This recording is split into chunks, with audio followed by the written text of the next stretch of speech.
with Ty, the dog guy on the daily, and I want to talk to you about springtime. So as I'm talking to you, if you're watching the video portion of this podcast, you might be able to see. It's raining out here. It's April. Everything's green. Like I say, who knows when you're actually going to watch this? But if you're watching it here soon after I've filmed it, we're having some April showers and hopefully bringing May flowers. But as I was watching this, I love summer. I love not worrying about wearing shoes and leaving the house in shorts and not worrying, am I going to be too cold? Leaving the house without a sweatshirt and not worrying. I love summer. But and I hate the rain and I hate the snow, which I don't know why I live here in Utah. But anyway, so I hate things falling out of the sky. And so these past couple weeks we've been having a lot of rain. Oh, and it's dragging on me.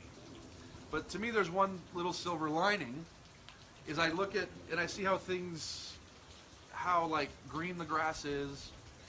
Some flowers are starting to pop up and things like that. But like I say, there's that old saying that April showers bring May flowers. That's the part that I love about spring. And if it's not raining and it's sunny, I love that too. But if it's raining, I'm kind of bummed out. But like I say, this rejuvenation, this refreshing, where you look out and everything's green, because Utah is essentially a desert. So people watching this in other parts of the country are probably like shaking their heads like, what? It's green all the time. I live in New Hampshire. It's green all year round. And hey, it's Florida. Everything's green. But here, it's desert.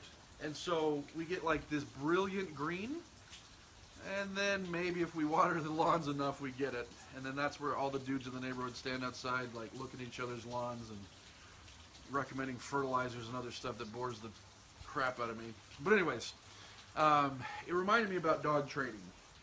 I've been in this business long enough now to where I'm seeing clients, second dogs, third dogs, things like that. Or, I've worked with a client and then 5 years later they need help.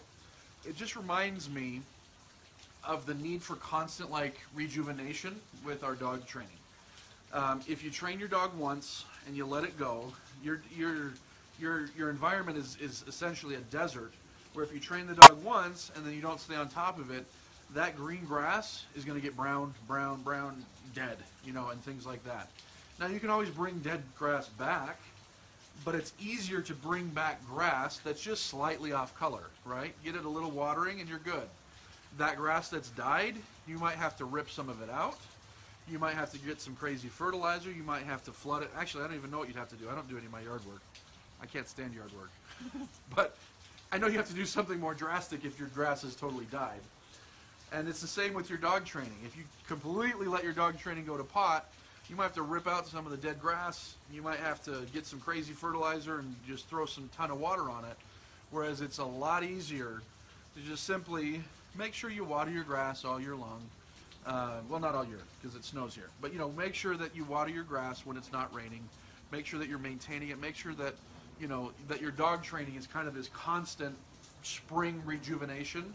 That it's not a one-time thing, a one-time flood, but that we get the April showers so that you can always have those May flowers. That was a pretty beautiful analogy, wasn't it?